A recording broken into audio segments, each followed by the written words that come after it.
In the inky black silence of a Florida cave, two experienced divers were on a routine dive. One of them surfaces, shaken but alive, and the other's light flickers out. What ultimately happened down there? Was it some monster from the deep, a hidden danger, or was it something even more horrible? Let's unravel the mystery behind the true story of the 1991 Indian Springs cave disaster, an event that puzzled experts for years. Indian Spring is a freshwater spring in Wakulla County, Florida. It's part of the Woodville Karst Plain, a vast underground area that stretches over 1,000 square kilometers from south of Tallahassee to the Gulf of Mexico. This 400 square mile area is known as a karst landscape, and it's made up of limestone and other soluble rocks. This region also includes the longest known underwater cave system in the U.S., about 30 kilometers long. Indian Spring Cave is about 30 meters deep, with about 3 kilometers of it explored by divers. The spring flows above ground for about a kilometer southeast, joining Sally Ward's Spring at the Wakulla River's headwaters. The spring's water discharge level varies, but it's estimated to be around several cubic meters per second. Like most Florida springs, Indian Spring has both a cavern, which is a part of the cave that's reached by sunlight, and a cave, which is a narrow, dark tunnel. This Florida aquifer is made up of porous limestone that dissolves in fresh water, forming a cheese-like structure with embedded tubes and tunnels. Now, these caves often have concave sections with pockets of compressed air from cave divers. Divers use a special gas mixture for breathing, but we're going to refer to them as gas or air. A question then arises about whether the exhaled gases actually affect the limestone in these air pockets, potentially weakening them and increasing the risk of collapse from frequent diving. Currently, though, we lack the tools to be able to estimate this risk accurately.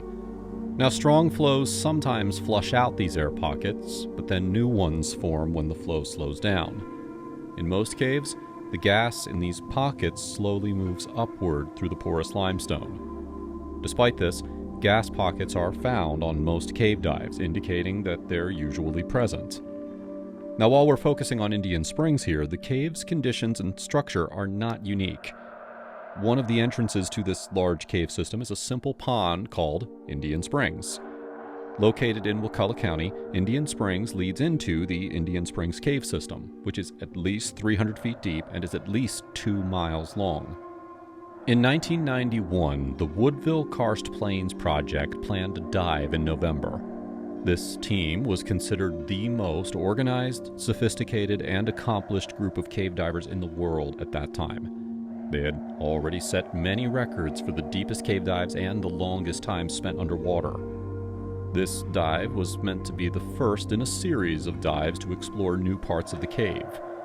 The team was very excited to begin this new adventure, hoping to discover more about the cave system. They were very well prepared and experienced, making them the best group for this challenging task. Their goal was to find new passages and map out more of the cave, contributing to our understanding of this hidden underwater world. Now, these dives had been in the planning stages for almost 2 years.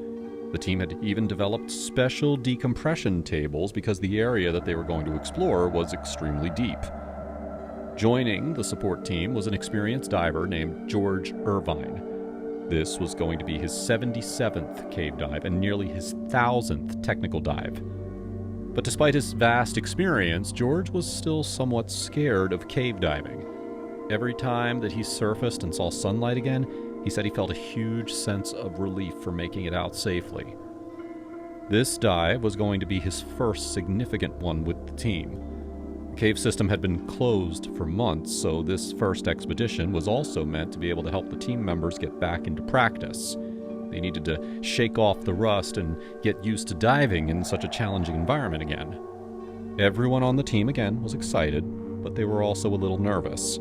They knew the risks involved here, but they were also prepared and very eager to explore new parts of the cave system. This dive was going to be just the beginning of their new adventure. One of the lead explorers, Parker Turner, had given everyone on the team a task. Even if the task was small, he still wanted everyone to feel involved. There were going to be 3 teams that would actually enter the cave. The first team's job was to place one set of gas bottles.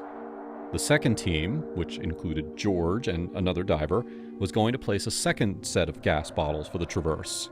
And then finally, Parker Turner and Bill Gavin would complete the exploration. Bill had been part of the initial team that had discovered the leads in the first place. Any remaining crew members would stay at the surface to provide support. For this type of dive, known as technical diving, they were going to need two types of gas mixtures. During the traverse, they were going to be using a mixture of nitrogen and oxygen. And then, for the deepest section of the dive, they would switch to a trimix of oxygen, nitrogen, and helium. This trimix was used to reduce the risk of nitrogen narcosis, a condition that occurs when certain gases in regular air have a narcotic effect at high pressure. Each team had a specific role, and everyone knew what they had to do. This careful planning was essential for the success and safety of the team. Despite the risks, the team was now ready to explore and discover new parts of the cave system. On November 17, 1991, the teams arrived at Indian Springs and they got ready to dive. Again, Indian Springs is a very small pond surrounded by trees. There's a walkway leading down to the water, and there's even a little dock floating in the middle of the spring. The first team went into the water. They dove below the surface of the pond, made their way down to the bottom, and then found the entrance to the cave. Next, the second team also dove down and made their way to the cave entrance. Parker and Bill then entered the water for the longest and toughest dive among the three groups. Bill and Parker would begin their dive as the other teams were finishing and coming back. The dive to the area where the leads were found would take about 40 minutes. Bill and Parker then planned to spend about 25 minutes exploring at a depth of about 300 feet, and from there, it would take another 40 minutes to exit the cave. From the bottom of the pond, there's a cavern that leads into Indian Springs Cave. This cavern continues into a tunnel that stretches for a few hundred feet until it reaches an area known as Squaw's Restriction. This tunnel and cavern system was the path that the divers needed to follow in order to reach their exploration area. These lines are helpful for guiding divers, especially when visibility is poor. Bill and Parker continued through the twisting tunnels until they reached a large room called the Wakulla Room. They used their allotted time exploring the area, and after about 63 minutes, they began their journey back. However, unaware to them, a rare and frightening event was unfolding, a scenario that was almost unprecedented in diving history. On their return trip, they retrieved their nitrox bottles, and then Bill checked his remaining gas supply. Parker signaled that his underwater scooter was slowing down, so Bill connected them together and pulled both of them with his own scooter. So now they were just about 1,500 feet away from the entrance, so saving battery wasn't a big worry. And then, finally, they reached a clear arrow marker on their guidelines, signaling that they were about 500 feet from the entrance now. On their way back, Bill had estimated that they would reach the marker at about 105 minutes into their dive, right on schedule. They followed the marker, made a left turn, but then noticed that visibility had decreased. Despite being careful, they must have stirred up some silt on their way in, causing the low visibility, which didn't initially concern them. They continued on, but then soon encountered a thick cloud of silt that completely hid the floor. Luckily, the guideline along the ceiling remained clear. However, as they proceeded, visibility became even lower. Eventually, the conditions were so bad that they had to stop using their scooter, and they instead had to hold on to the guideline for navigation. When they reached the area where Squaw's Restriction should have been, they found the guideline buried in sand. They tried pulling it up, but it sank even deeper into the sand, becoming unreachable. Now at this point, the visibility was less than a foot due to the sand that had been stirred up in the water. The men realized that they were facing a challenging situation now, with the guideline lost and visibility severely impaired. Bill heard Parker yell, asking what was happening.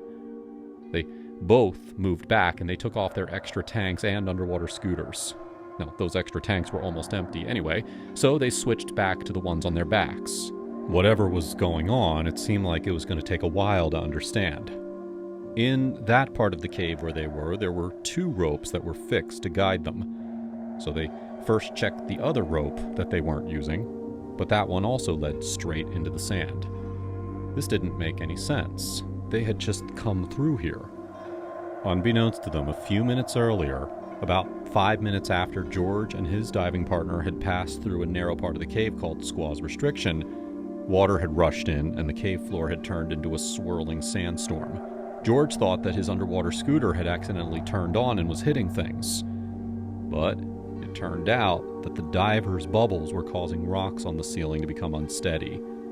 Some of these rocks fell and caused a mudslide right in the path of Squaw's Restriction, completely blocking it. When Bill and Parker came back, they now found themselves stuck with no way out of Indian Springs Cave. On the other side of Squaw's Restriction, Bill tied his rope to the main line and began searching for a way out. The path ahead seemed blocked with sand and rocks, and the murky water made it very hard to see clearly or even confirm if he was in the right place. He noticed a faint current and he followed it for a while, but soon started doubting if they were actually at Squaw's Restriction. Perhaps they had taken a wrong turn earlier. While Parker continued searching, Bill swam back about 300 feet to locate the marker arrow again. He stared at it, double-checking to make sure that he hadn't misunderstood or made a mistake. Convinced that he was correct, he swam back to Parker, and together they spent the next 45 minutes desperately trying to find a way out of the sand, using up their air tanks all the while. Bill and Parker checked their air tanks and saw that they were now running very low on gas. Parker wrote on his slate, "What should we do?" and handed it to Bill, hoping for some guidance from the more experienced diver. But Bill didn't have any answers either.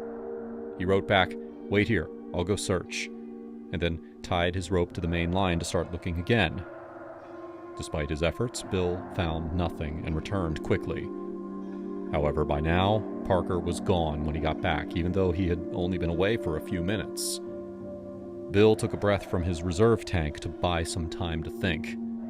Once the reserve tank was empty, he would only have a few minutes left of air in the tanks on his back. After 4 minutes, the reserve tank ran out. Parker still hadn't returned, and Bill was now just moments away from running out of air himself. So, Bill waited patiently for rescue divers to find him. Meanwhile, on the surface, right after the cave-in, the rocks and sand that broke loose caused water from the spring to rush into the cave, filling up the space rapidly.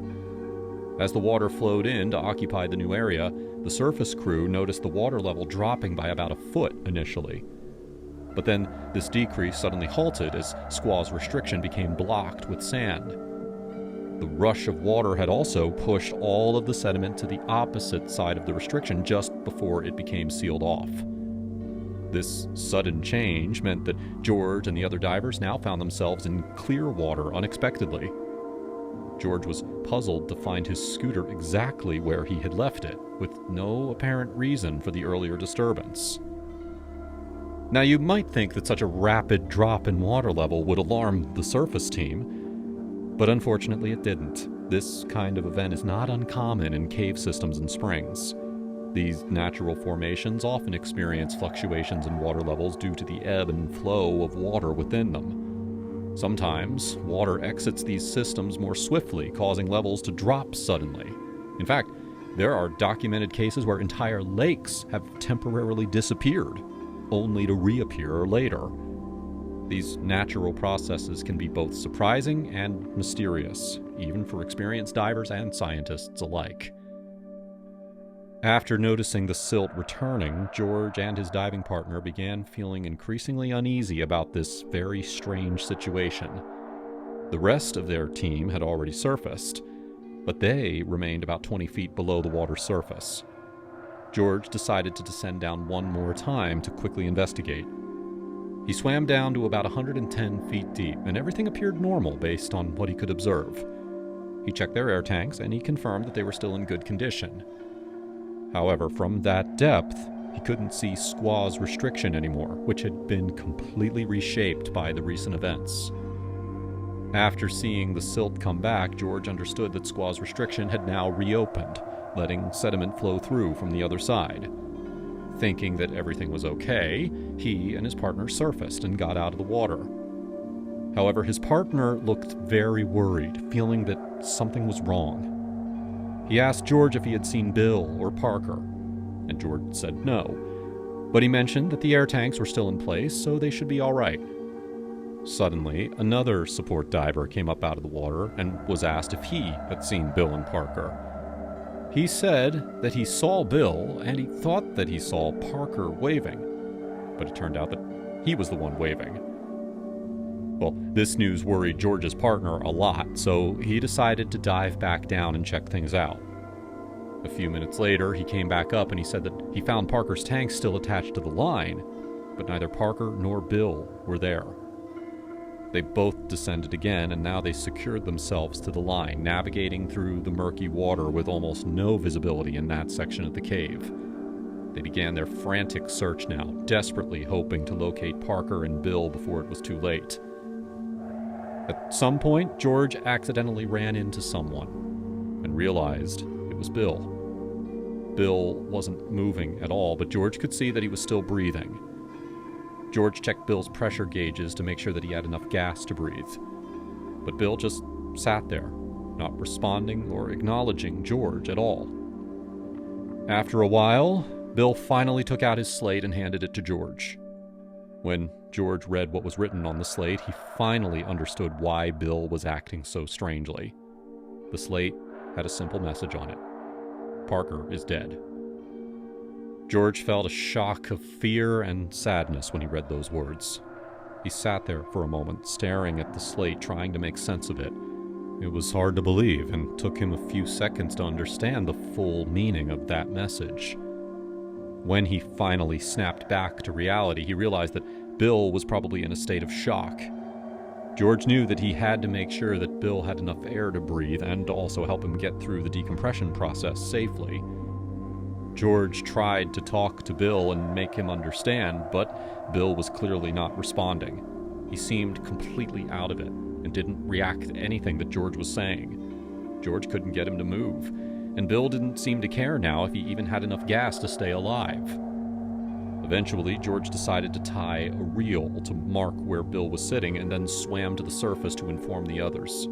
When he surfaced, George swam over to the dock and took a moment to gather his thoughts and calm down.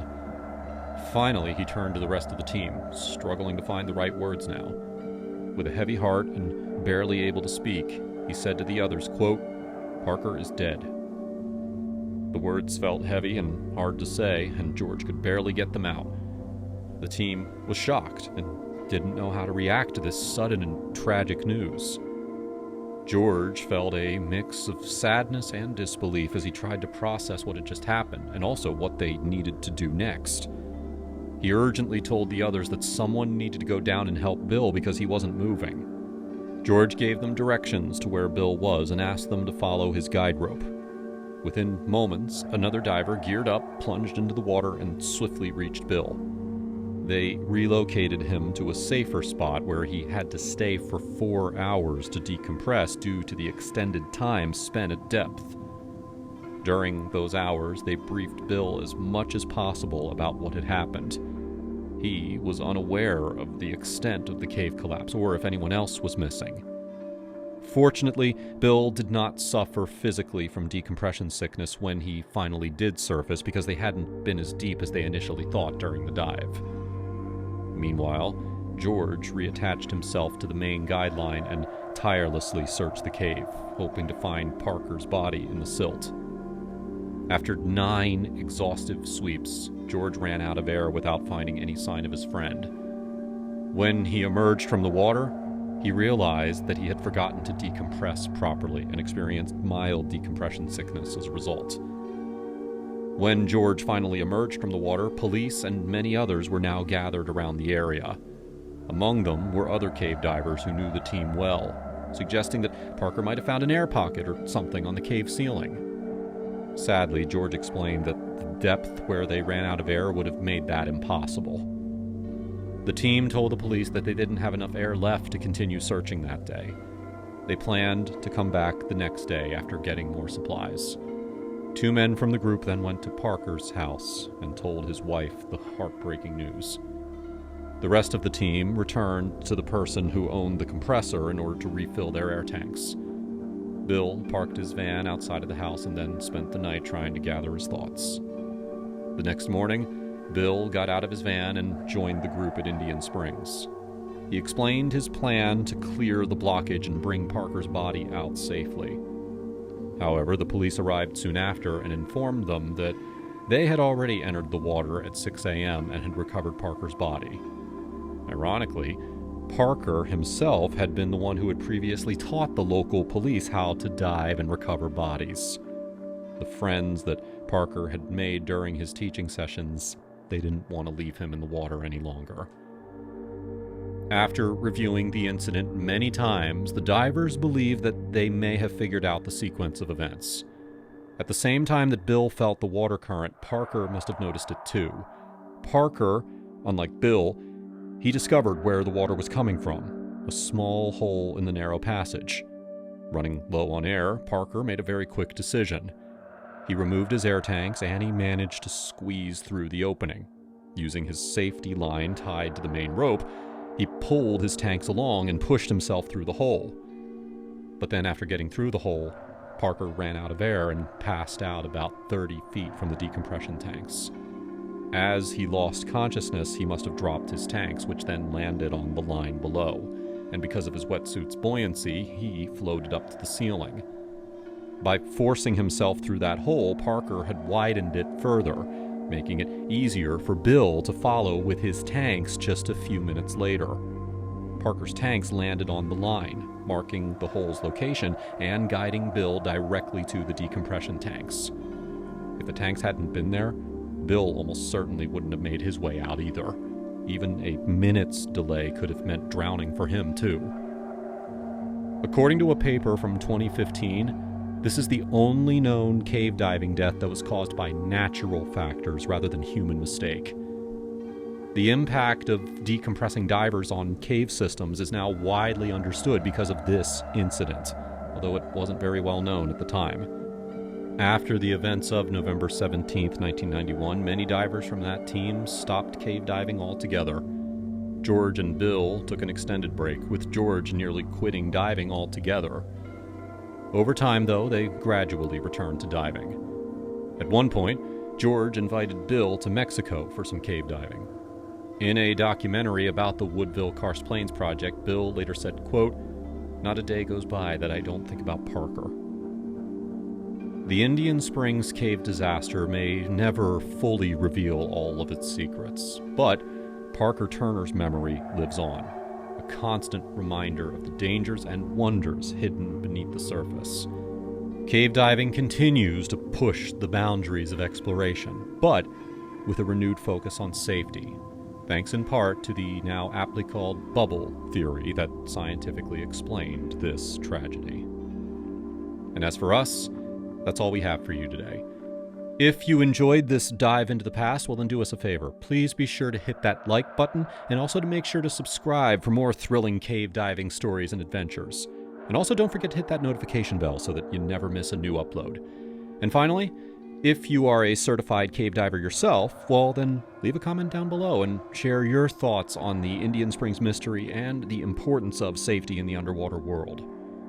Until next time, my friends, stay safe and keep exploring.